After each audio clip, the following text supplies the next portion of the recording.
إن الحمد لله نحمده ونستعينه ونستغفره ونؤمن به ونتوكل عليه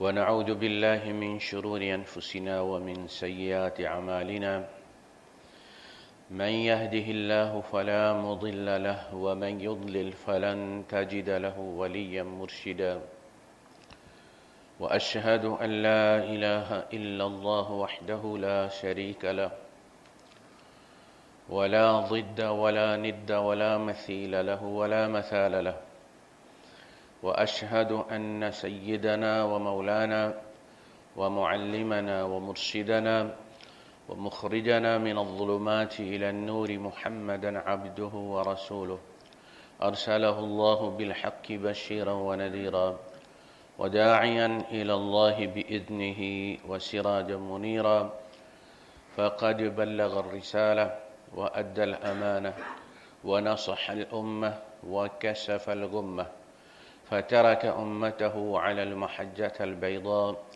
ليلها كنهارها لا يزيغ عنها إلا هالك اللهم صل وسلم وبارك عليه وعلى آله وأصحابه وأزواجه وذرياته وأهل بيته أجمعين أما بعد ابھی سورج گرہن کے سلسلے میں یہاں بھی نماز کسوف کا اہتمام کیا گیا تھا اور مسجد نبوی میں بھی پڑھائی گئی تقریباً 45 منٹ کے لگ بھگ وقت لگا اس میں اور اس نماز کی خاص بات اصل میں اس کی طویل قرات، طویل رکوع، طویل سجود، ایک رکعت میں 2 رکعتیں، طریقہ کار اس کا میں نے فیس بک پہ بھی لگا دیا تھا اور واٹس ایپ گروپ میں بھی اپنے میں. یہ کیوں ہے؟ بعض جو ملحدین ہیں، منکرین خدا، وہ اس کی تصویر کچھ یوں شیئر کرتے ہیں کہ چاند اور سورج گہنایا ہوا ہے اور مسلمان اس کی طرف منہ کر کے سجدہ کر رہے ہیں. یہ ڈس انفارمیشن ہے اور وہ خود بھی گمراہ ہے اور دوسروں کو بھی گمراہ کرتے ہیں. وہ یوں ظاہر کرتے ہیں جیسے مسلمان گھبرا گئے ہیں چاند اور سورج کے گرہن سے اور اس کو راضی کرنے کے لیے پھر سجدے کر رہے ہیں اسے. کچھ لوگ، مخلص لوگ بھی سوال کرتے ہیں کہ اس نماز کے پیچھے کانسیپٹ کیا ہے؟ اب تو یہ بڑی معلوم چیز ہو گئی ہے، کوئی حادثہ نہیں رہا کہ سورج گہنا گیا اور بندہ پریشان ہو جائے کہ پتہ نہیں جی کیا ہو گیا اس کو. اب تو سب کو پتہ ہے، 100 سال پہلے بتا دیا جاتا ہے کہ جی فلاں دن ہوگا اور اتنا طویل ہوگا اور فلاں فلاں ملکوں میں دیکھا جا سکتا ہے. تو اس میں تو کوئی ایسی اچھمبے والی بات نہیں ہے. مسئلہ یہ نہیں ہے. قرآن حکیم یہ جو فطری مناظر ہیں ان کو عبرت کے طور پہ پیش کرتا ہے.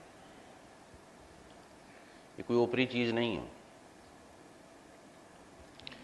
لیکن میں اس کو 3 مراحل میں آپ کو بیان کرتا ہوں. سب سے پہلی چیز یہ کہ جتنی بھی قومیں تباہ ہوئی ہیں وہ نیچرل ڈیزاسٹر سے ہی ہوئی ہیں. 7 لیال اور 8 ایام، وہ جو چلی ہے 7 راتیں اور 8 دن جو ہوا چلی ہے جس نے عاد و سمود کو کھائے ہوئے بھس کی مانند کر دی ہے، نیچرل ڈیزاسٹر ہی تھا. سائنسدان کوئی ہوتا تو یہی کہتا کہ جی وہاں ٹارنیڈو آیا ہے، بس بات ختم ہو جاتی. زلزلہ آیا ہے، قوم دھنس گئی ہے. دیکھ لیں سب سے گہرا وہی ہے جہاں قوم لوط غرق کی گئی ہے. دلدلی علاقہ، وہاں سے زمین بیٹھ گئی ہے، زلزلہ استعمال ہوا اس کے لیے۔ قوم نوح ایک طوفان ہے،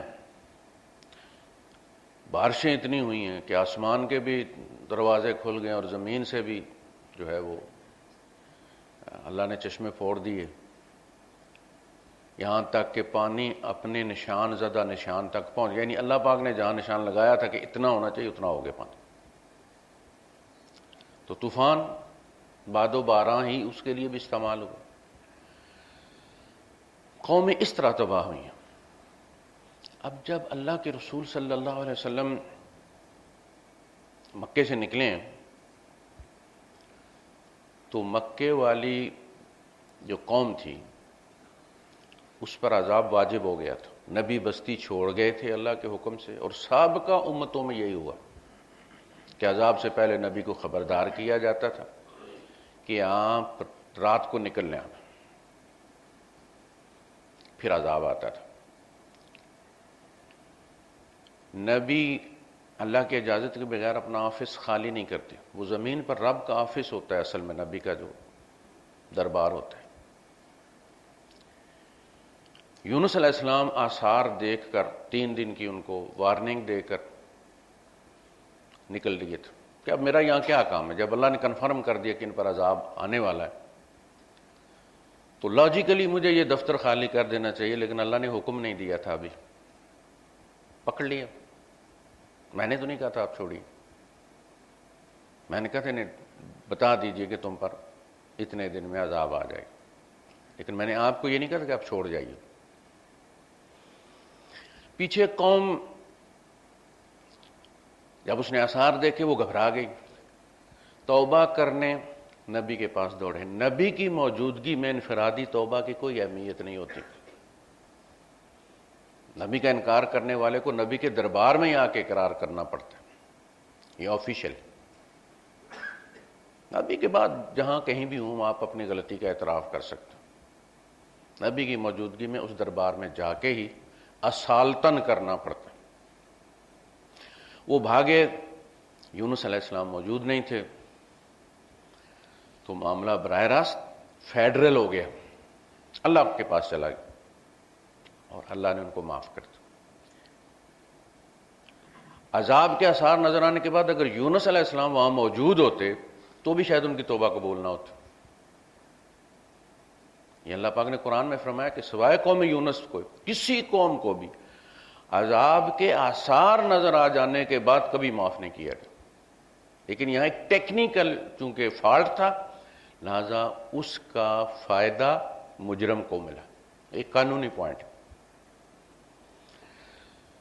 جب معاملہ براہ راست اللہ کے پاس گیا تو اللہ نے ان کی توبہ قبول کر لی اور پھر یونس علیہ السلام کو واپس بھیجا گیا۔ اب نبی کریم صلی اللہ علیہ وسلم کے مکہ چھوڑ دینے کے بعد وہ عذاب کے مستحق تھے، اس لیے مدینے میں رہتے ہوئے بھی اللہ کے رسول صلی اللہ علیہ وسلم کا دل وہاں اٹکا ہوا تھا۔ ہوا بھی ذرا تیز چلتی تھی تو آپ مسجد کی طرف دوڑتے تھے، اللہ سے ان کے لیے رحم مانگتے تھے۔ اسی طرح کا سورج گرہن کا معاملہ بھی نبی کی موجودگی میں وہ عذاب کا سبب بھی بن سکتا ہے۔ چاند گرہن میں آپ کو پتہ ہے سمندر میں کس طرح سے اچھال آتا ہے، اصل میں چاند جو ہے وہ بڑا کام کرتا ہے، صرف یہ روشنی والا ہی نہیں کہ ہم یہ کہیں کہ جی چونکہ اب اسٹریٹ لائٹس ہو گئی ہیں تو چاند کی کوئی وقت ہی نہیں۔ سمندر کو صاف کرنے میں اس کا خاص کام ہے۔ سمندر کی صفائی جو ہے، جو کچرا سارا لے کر آتا ہے کناروں کی طرف، وہ چاند سے ہمارا فاصلہ ہے، وہی لہریں اٹھاتا ہے۔ تو اللہ کے رسول صلی اللہ علیہ وسلم سمجھتے تھے کہ شاید ان پر عذاب آنے والا ہے۔ یہ پہلی چیز کہ حضور نے کیوں پڑھی، یہ نہیں کہ سورج یا چاند کے وہ خود ہی گہنا جاتے ہیں، یا وہ کچھ دیوتا ہیں جن کو راضی کر کے پھر ان کا گہن دور کیا جاتا ہے. ایسا نہیں، رب کو راضی کیا جاتا ہے کہ وہ اس کو عذاب میں تبدیل نہ کرے، چلنے والی ہوا کو عذاب میں تبدیل نہ کرے، برسنے والی بارش کو نوح علیہ السلام کی قوم جیسی بارش نہ بنا دے. اس لیے اللہ کو راضی کیا جاتا ہے. دوسری چیز، یہ ذرا بوتل آپ ایک کھول کے میرے دیں گے، وہ دوائی کھائی ہوئی ہے میں نے تو. ہاں جی، پانی.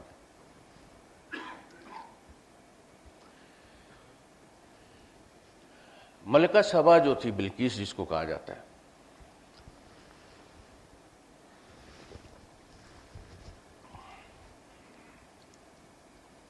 وہ سورج پرست تھی. ہدہد نے جو آ کے خبر دی تھی وہ یہی تھی، وَجَدتُّهَا وَقَوْمَهَا يَسْجُدُونَ لِلشَّمْسِ مِن دُونِ اللَّهِ، میں نے انہیں سورج کو سجدہ کرتے دیکھا ہے اللہ کو چھوڑ کر. یعنی یہ بالکل سعودی عرب کا اور یمن کا آپ کو پتہ ہے، بالکل ہی بارڈر ملتی ہے، مکے کے پڑوس کا ہی ہے. یمن سے جو قافلے نکلتے تھے وہ مکے میں پڑاؤ کرتے تھے، پھر آگے مدینے اور شام کی طرف جاتے. سورج پرستی کوئی اوپری چیز نہیں تھی کہ عرب اس سے واقف نہ ہو. اللہ پاک نے فرمایا وَمِنْ آیَاتِ الشَّمْسُ وَالْقَمَرُ، یہ جو سورج ہے اور چاند ہے یہ اللہ کی آیات میں سے، اللہ کے وجود کی نشانیوں میں سے ہے کہ اللہ ہے. صرف ان کی روشنی نہیں، وہ جو فاصلہ ہے سیاروں کا آپس میں اور گریوٹی جس کی وجہ سے یہ ایک دوسرے کے ساتھ رسیاں نظر نہ آنے کے باوجود بھی جڑے ہوئے ہیں، ایک نے دوسرے کو کھینچ کے رکھا ہوا. تو یہ اللہ کے وجود کے دو بڑے نشان جو سب کو نظر آتے ہیں. باقی گلیکسیز تو ہم نے بعد میں دریافت کی کہ اور بھی کائنات کتنی بڑی ہے، اور ہمیں ان لوگوں سے زیادہ خدا سے ڈرنا چاہیے، زیادہ خدا سے پیار کرنا چاہیے، زیادہ خدا کی عظمت اور جلال کا احساس کرنا چاہیے، چونکہ اب ہمیں کائنات کی وسعتوں کا پتہ چل گیا ہے. ہم جب چھوٹے ہوتے تھے 70s 60s میں، تو ہمیں جو سمجھایا جاتا تھا وہ یہ تھا کہ یہ جو سورج ہے یہ کھلاڑا ہے. جہاں گندم گاتے تھے نا، پورے کھیت میں اس کے لیے باقاعدہ پھر جگہ بناتے تھے، 2-4 دن جانور اس پہ گھماتے پھراتے تھے، پانی ڈالتے تھے، اس کو سخت کرتے تھے تاکہ پھر کم سے کم مٹی اور کنکر جو ہے وہ گندم میں شامل ہو. تو کہا جاتا تھا کہ سورج کھلاڑے کے برابر ہے. چاند جو ہے یہ پھواڑے کے برابر ہے. وہ جو گندم کی لگاتے تھے نا، پھواڑا کر کے ایسے کھڑی کرتے تھے اس کی، تو پھواڑا اس کو کہتے تھے. اور ستارہ جو ہے وہ کھارے کے برابر ہوتا تھا، بڑا کھارا جس میں عورتیں ناشتہ وغیرہ لاتی تھی اپنے شوہر کو. یہ ہماری دنیا تھی، بس یہ اتنا سا سورج تھا، اتنا سا چاند تھا. اب آپ کو پتہ ہے پھر یہ سورج نہیں، پھر کائنات میں اس سے بھی بڑے سورج ہیں. تو ہمیں جو خدا کی وسعت، اس کے جلال، اس کی عظمت، اس کی انجینئرنگ کا جو اب ہمیں احساس، ڈاکٹروں نے جس طرح اب انسان کو کھول کے دیکھا ہے، انہیں پتہ ہونا چاہیے کہ وہ یہ تو اس کو معلوم کر کے ڈاکٹر بن گئے ہیں، اس کی تخلیق کو معلوم کر کے ان رگوں کو جان کر وہ ڈاکٹر کہلاتے ہیں. وہ بنانے والا کیا ہوگا؟ آپ نے بائی پاس کیا تو آپ کو احساس ہوا کہ اس نے ایکسٹرا رگیں آپ کی ٹانگوں میں ڈال رکھی ہیں کہ جب آپ کو ضرورت ہو تو نکال کے آپ بائی پاس کر سکیں. یہ اس نے رکھی، بہت پہلے سے رکھی، تاکہ آپ کے اندر رہیں، زندہ رہیں، فلیکسیبل رہیں اور آپ کے استعمال میں. یعنی ایک ڈاکٹر کے لیے نبی کی ضرورت نہیں کہ خدا تک پہنچے، وہ اس کے کام سے خدا تک پہنچ سکتا ہے کہ کوئی ہے بھائی جس کے کام جان کے میں ڈاکٹر بن گیا ہوں، میں اسپیشلسٹ بن گیا ہوں، وہ خود کیسا ہوگا، کتنا بڑا ہوگا.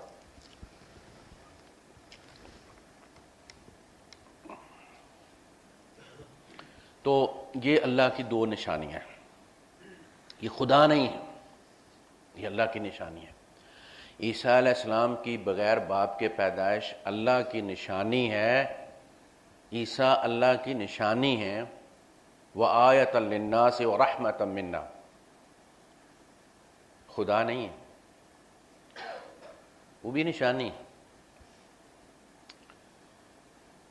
مَا الْمَسِيحُ ابْنُ مَرْيَمَ إِلَّا رَسُولٌ. مسیح ابن مریم رسول کے سوا کچھ نہیں ہے. قد خلت من قبل الرسل، ان سے پہلے بہت سارے رسول گزرے ہیں، بڑے بڑے کام کرنے والے، اولو العزم رسول. یہ خود موسیٰ علیہ السلام کی شریعت پر مبعوث ہوئے تھے.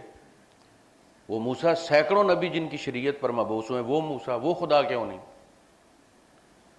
اگر بغیر باپ کے پیدا ہونا خدا ہے تو آدم علیہ السلام کو تو پھر کوئی بڑا ہی بگ قسم کا کوئی گاڈ ہونا چاہیے تھا جن کی ماں بھی نہیں ہے، باپ بھی نہیں.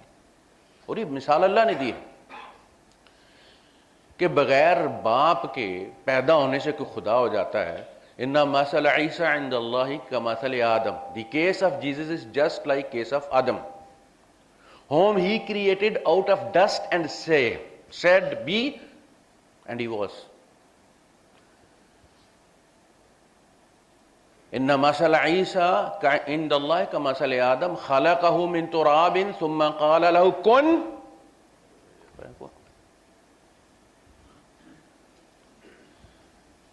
تو کہتا ہے کہ اگر اس سے خدا کا بیٹا بنتا ہے بندہ تو آدم علیہ السلام پھر بڑے بیٹے تھے خدا کے، نہ ماں تھی نہ باپ تھا، دونوں جگہ خدا تھا.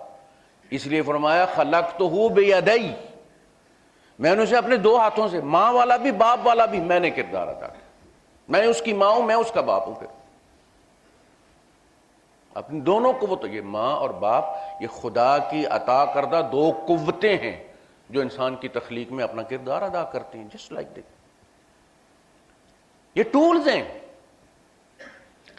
اس لیے کہا گیا کہ اگر یہ دونوں تمہیں میرے خلاف بھڑکائیں، آمادہ کریں مجھے چھوڑ کر کسی اور کو شریک بنانے پر، فلا تطعهما، تو پھر ان کی بات مت مان. ان کے سارے حقوق سسپینڈ ہو گئے، تیرے اوپر کوئی حق نہیں رہتا ان کا. الا یہ کہ جس طرح انہوں نے تمہیں پالا اس طرح ان کو پیار کے ساتھ ساتھ رکھو. وصاحبهما فی الدنیا معروفا، دنیا میں اس طرح رہو ان کے ساتھ جس طرح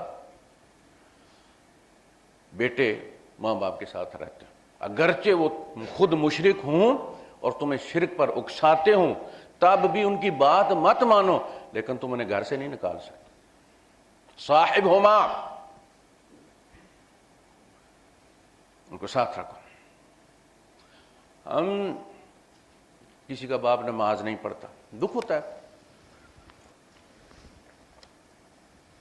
بندہ بدتمیزی بھی کر جاتا ہے فی سبیل اللہ، سگریٹ پیتا ہے، ہمیں تکلیف ہوتی ہے، بدتمیزی کر جاتے ہیں ہم لوگ. یہ نہیں کرنی چاہیے. یہ ان کا اور خدا کا معاملہ ہے. ہم ان کی اولاد ہیں. کسی کا باپ جوا کھیلتا ہے، کرکٹ پہ پیسے لگاتا ہے، یہ اس کا ذاتی معاملہ ہے. آپ کا کام یہ ہے کہ آپ سے کہیں کہ یہ ٹھیک نہیں ہے، یہ جائز نہیں، بس اس سے زیادہ آپ کچھ نہیں کر سکتے. صاحبہما فی الدنیا معروفا، صاحب وہ ہوتا ہے جو دل سے ساتھ ہوتا ہے. صاحبہ بیوی وہی ہوتی ہے جو دل کے ساتھ آپ کے ساتھ ہوتی ہے، جس کا بدن نہیں، جس کا دل بھی آپ کے ساتھ ہوتا ہے. خیر، وَمِنْ آیَاتِ الشَّمْسُ وَالْقَمَرُ، یہ سورج اور یہ چاند اللہ کے وجود کی نشانیاں ہیں. یعنی نبیوں کا سلسلہ اس لیے بند کر دیا گیا ہے کہ قرآن حکیم محفوظ کر دیا گیا. قرآن حکیم کو خطرہ ملحدوں سے نہیں تھا، اللہ کے منکروں سے نہیں تھا، یہود و نصارہ سے نہیں تھا. وحی کو ہمیشہ خطرہ عالموں سے رہا ہے، علماء سو سے رہا ہے، مفسرین سے رہا ہے، جن کے ہاتھ میں وہ ہوتا ہے، جن پر لوگ اعتماد کرتے ہیں، جن کے کہنے سے لوگ اس کو کلام اللہ مانتے ہیں.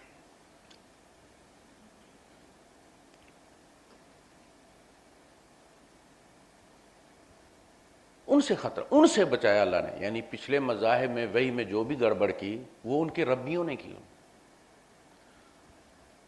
ان کے علماء نے کی. وہ پولس جس نے شریعت عیسوی کو سسپینڈ کر دیا، جو تینوں بنیادی ستون ہیں موجودہ عیسائیت کے جو اصل میں پالزم ہیں،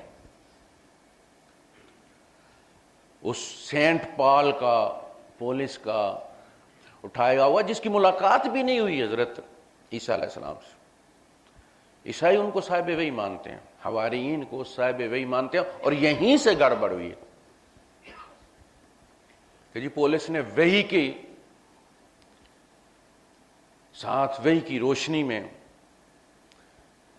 نئی وہ بائبل لکھی ہے، اور اس میں وہ سارا کچھ پھر اس نے ڈالا ہے، کفارہ، ٹرائنٹی، وہ سب کچھ اس نے ڈالا ہے.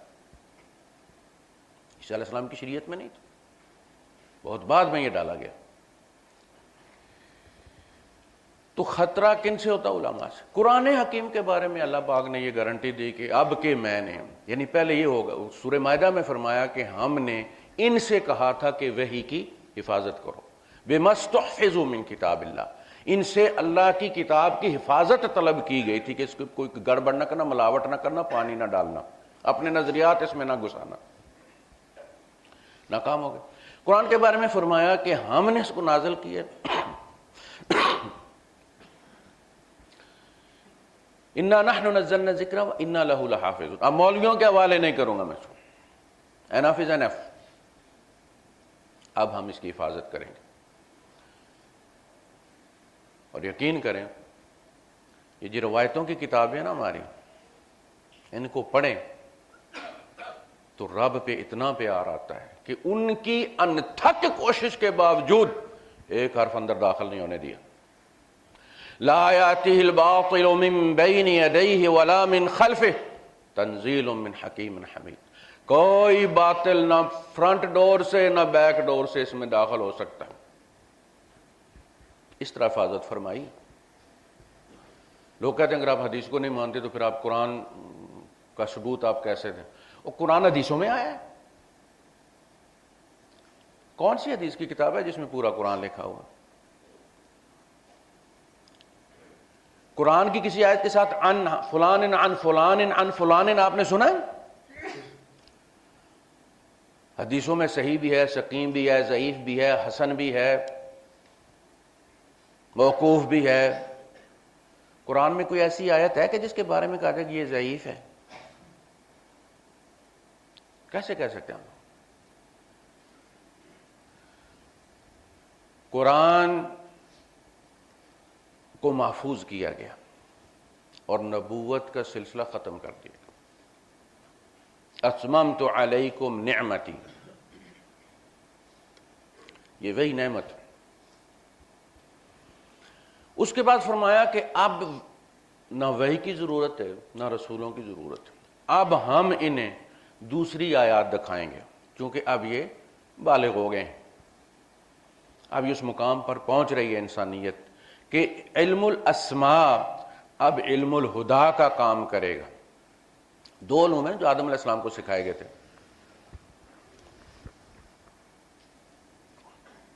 علم الاسماء، وعلم آدم الاسماء كلها، علم الاسماء. وعرض ملائکہ، پھر انہیں فرشتوں پر بھی پیش کیا گیا، آدم علیہ السلام جیت گئے۔ دوسرا، جب ابلیس کے ساتھ مقابلہ ہوا، اس میں ڈوز اینڈ ڈونٹس کا سلسلہ تھا، یہ نہیں کرنا، جیسے رمضان میں ہم پر پابندی لگ جاتی ہے بعض چیزوں کی، اسی طرح پابندی لگا دی۔ شیطان نے ہیلے سے، بہانے سے، قسم کھا کر کام کروا لیا۔ توبہ القاء کی گئی، آدم علیہ السلام نے توبہ کی، فتاب علیہ، اللہ نے توبہ قبول کر لی، پریکٹیکل کروا دیا۔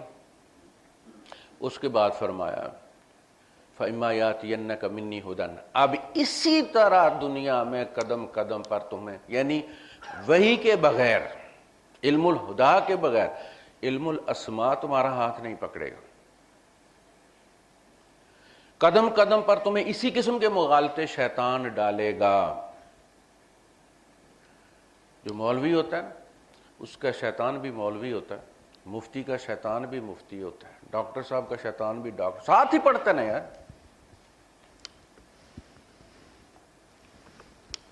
مار ہم کھاتے ہیں، اسے خام خواہ میں مفتی کی سند مل جاتی ہے، سارا پڑھا ہوتا ہے اس کو۔ تو ہیلے بہانے ان کو سکھا دیتا ہے۔ تو فرمایا سَنُرِيهِمْ آيَاتِنَا فِي الْآفَاقِ وَفِي أَنفُسِهِمْ حَتَّى يَتَبَيَّنَ لَهُمْ أَنَّهُ الْحَقُّ۔ اب ہم ان ہاریزنز کے اندر، آفاق کے اندر اپنی نشانیاں دکھائیں۔ یہ قرآن کی آیات کیا ہیں؟ سَنُرِيهِمْ آيَاتِنَا فِي الْآفَاقِ، یہ آفاقی آیات کون سی ہیں؟ قرآنی آیات کون سی ہیں؟ قرآنی آیات بھی اللہ کے وجود کی گواہ ہے، یہ ورڈ آف گاڈ ہے، کائنات ورک آف گاڈ ہے۔ اللہ فرما رہا ہے اب ہم انہیں اپنا کام دکھائیں گے کہ ان کے دل اندر سے پکار اٹھیں گے کہ انہ الحق، وہ ہے، واقعی ہے۔ کام سے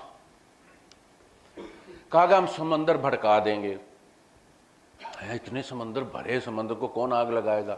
کہا یہ خدا۔ اب ہمیں بتا چلا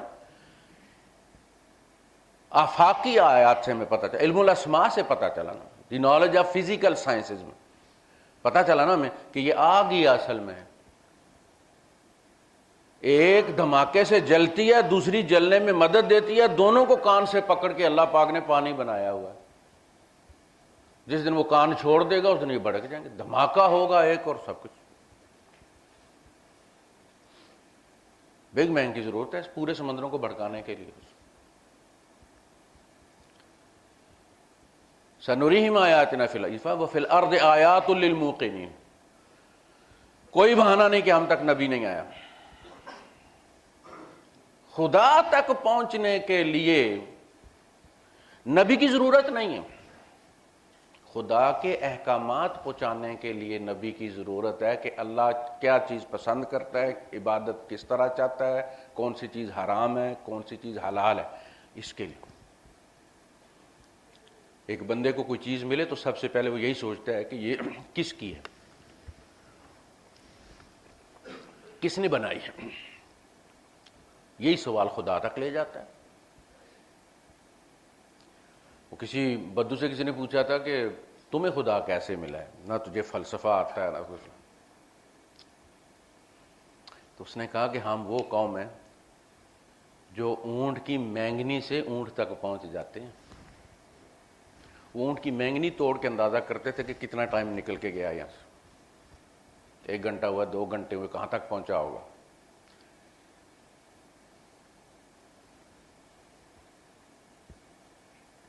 یہاں تک کہ اونٹ نے کیا کھایا ہے وہ مینگنی توڑ کے اندازہ کرتے تو انہیں پتا ہوتا تھا کہ فلاں روٹ سے یہ آئے، اس روٹ پہ یہ گھاس ہے جس میں یہ جو مینگنی میں ملتی۔ کہا مینگنی سے اونٹ تک پہنچنے والی قوم ہے، خدا نے تو اتنی نشانیاں پھیلائی ہوئی ہیں جدھر آنکھ اٹھتی ہے ادھر وہ نظر آتا، اس تک کیسے نہیں پہنچیں گے ہم؟ تو یہ آیاتین، اللہ کی آیتیں، نشانیاں ہیں خدا کے وجود کی۔ فلا تسجدوا للشمس ولا للقمر، نہ سورج کو سجدہ کرو نہ چاند کو سجدہ کرو. واسجدوا للہ الذی خلقہن، اس اللہ کو سجدہ کرو جس نے ان دونوں کو پیدا کیا. اور ہم اللہ کو سجدہ کرتے ہیں. نماز کسوف میں یہی ہوتا. یہاں بھی سجدہ ہے. جہاں حدود آ کے خبر دیتا ہے کہ وہ ملکہ سبا جو ہے وہ سورج کو سجدہ کرتی ہے، اس آیت میں بھی سجدہ ہے. جہاں غیروں کے اللہ، غیر اللہ کو، یعنی کافروں کے غیر اللہ کو سجدہ کرنے کا ذکر ہے، قرآن میں جب وہ آیت آتی ہے تو اس جگہ ہمیں اللہ کو سجدہ کرنے کا حکم ہے کہ قیام میں بھی ہو تو سجدے میں جا کے گرو، تاکہ ان سے تمہارا ڈفرینس واضح ہو جائے، تاکہ ان کی تابعداری، ان کی نافرمانی اور تمہاری تابعداری اس جگہ، اس پوائنٹ پہ واضح ہو جائے. یہ ہے وہ چیز. تو اس لیے نماز کسوف ہے. پہلی چیز اس لیے کہ اللہ کے رسول صلی اللہ علیہ وسلم کی موجودگی میں کسی وقت بھی عذاب آ سکتا تھا. اس خدشے سے حضور تیز ہوا بھی چلے تو بے چین ہو جاتے تھے. حضرت عائشہ فرماتی ہیں کہ حضور چکر کاٹتے رہتے تھے، پھرتے رہتے، پریشانی میں، کہیں عذاب نہ ہو. دوسری چیز یہ کہ یہ فطری مظاہر ہی چونکہ عذاب کے لیے استعمال ہوا. پھر حضور نے فرمایا کہ اگر کوئی یہ چاہتا ہے، پتہ نہیں قیامت کب آئے گی، ہم مر جائیں گے، اولادیں ہماری پتہ نہیں کتنے ہزاروں سال بعد آئے گی، اتنی قریب نہیں ہے جتنی لوگ بتاتے ہیں. جب ہلاکو آیا تھا تو اس وقت کچھ لوگوں کی رائے یہ تھی کہ بس اب آیا جب دجال نکلا ہی نکلا.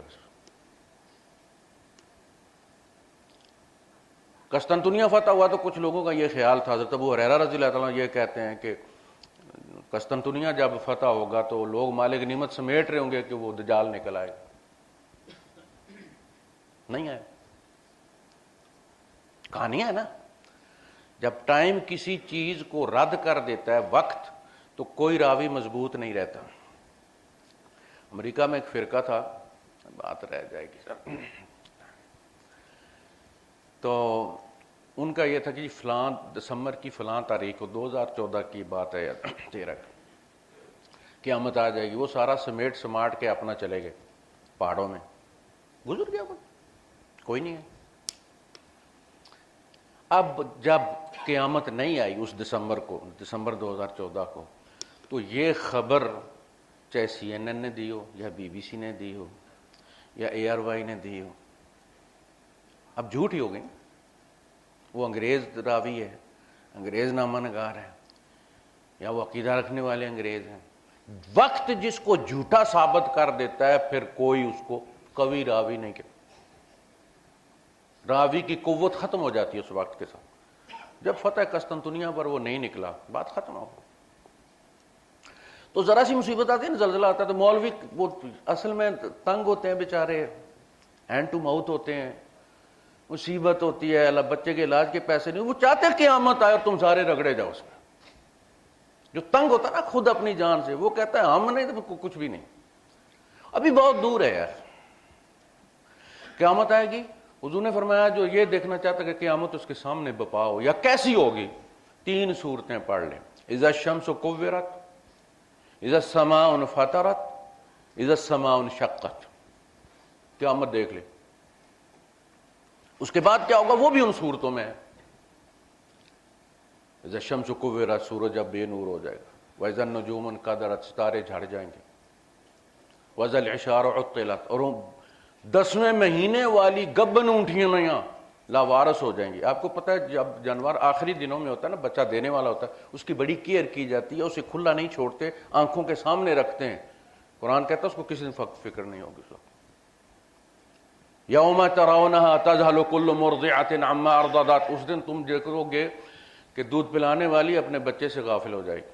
سب سے زیادہ ماں کی کنسنٹریشن جب وہ دودھ پی رہا ہوتا ہے تو اس وقت بچے پہ ہوتی ہے. فرمایا غافل ہو، اسے پتہ نہیں ہوگا بچہ کدھر گیا ہے. وَتَضَعُ كُلُّ ذَاتِ حَمْلٍ حَمْلَهَا، ہر حمل والی کا حمل گر جائے گا. وَإِذَا الْبِحَارُ سُجِّرَتْ، سمندر بھڑکا دیے جائیں گے. آپ تو آپ کی سائنس یہ ساری چیزیں تسلیم کرتی ہے یہ ہوگا. اس دن پتہ چلے گا. وَإِذَا السَّمَاءُ كُشِطَتْ، آسمان کی چمڑی اتار دی جائے گی. جب آپ چمڑی اتار دیتے ہیں تو اندر کا مال سب نظر آ جاتا ہے.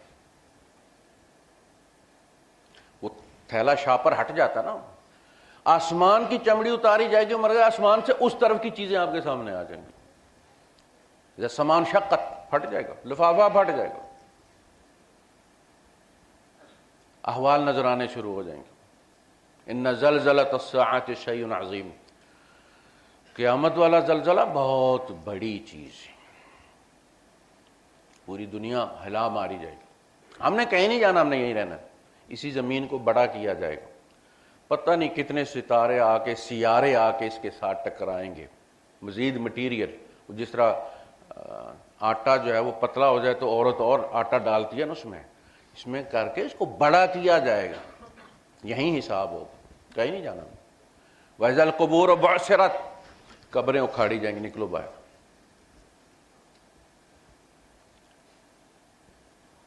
تو اس دن انسان کو پتہ چلے گا اس نے آگے کیا بھیجا. تو وہ سارے مناظر جو ان صورتوں میں بیان ہوئے ہیں وہ فطری حوادث کو ظاہر کر رہے ہیں کہ بہت بڑا زلزلہ ہوگا، دھماکہ اس قدر شدید ہوگا کہ سمندروں کا پانی اس کی وجہ سے وہ جو باؤنڈیج ہے H2O کی وہ ختم ہو جائے گی اور بھڑک اٹھیں گے. آسمان کا رنگ تبدیل ہو جائے گا. یوم تبدل الارض غیر الارض، یہ زمین دوسری زمین سے تبدیل کر دی جائے گی. یہ زمین وہ نہیں رہے گی جو وہ ہے، نہ اس کے وہ نیچرل لاز رہیں گے، نہ آسمان وہ آسمان رہے گا. تو اصل میں انہی چیزوں کو مد نظر رکھ کے ہم اللہ کے حضور نماز کسوف میں کھڑے ہو کر اس کی عظمت کا اعتراف کرتے. اس لیے اس میں ایک رکعت کے اندر 2 رکعتیں، یعنی آپ رکوع کے بعد اٹھ کر سمع اللہ لمن حمدہ کہنے کے بعد پھر فاتحہ پڑھتے ہیں اور پھر قرات کرتے ہیں. پھر جا کر 2 سجدے کرتے ہیں، پھر اٹھتے ہیں. پھر دوسری رکعت میں بھی اسی طرح ہوتا ہے کہ آپ رکوع میں جا کے پھر اٹھتے ہیں اور پھر سجدہ کرنے نہیں جاتے، پھر دوبارہ دوسری رکعت شروع. 4 رکعتیں ہو جاتی ہیں یہ ایک رکعت میں، 1 اور 2 2 مل کے 4 رکعتیں ہو جاتی ہیں. 4 سجدے، 4 رکوع. یہ صرف اللہ کے جلال کی وجہ سے. اس میں کوئی ایسی بات نہیں کہ ہم سورج کو، ہم اس سورج والے کو سجدہ کرتے. بائی دا وے، یہ اگر سورج اسی طرح گہنا رہے، اللہ کہتا ہے نا کیا تم دیکھتے نہیں کہ اگر اللہ پاک اس دن کو، اس رات کو طویل کر دے، ہمیشہ کی رات بنا دے، تو کون خدا تمہارے لیے دن کو لے کر آئے گا. اسی طرح فرمایا اگر اللہ پاک اس دن کو ہمیشہ کے لیے کھڑا کر دے، دن ہی رہے ہمیشہ، تو وہ کون ہے جو رات کو لے کر آئے گی. لِتَسْكُنُوا فِي، تاکہ تم اس میں سکون حاصل کرو. یعنی جو رات کا سونا ہے نا وہ سکون والا سونا ہوتا ہے. بندہ دن کو بھی لیتا ہے لیکن اس سے پھر سر کو درد ہوتا ہے، طبیعت کو سکون نہیں ملتا اور مزمحل ہوتی ہے. اب جتنا زیادہ سوتے ہیں اتنے زیادہ طبیعت مزمحل ہوتی ہے. بے شک آپ کمرے میں اندھیرا کر لیں لیکن باہر جو سورج اپنا کام کرتا ہے وہ تو اپنا کام کر رہا ہے. وآخر دعوانا الحمدللہ.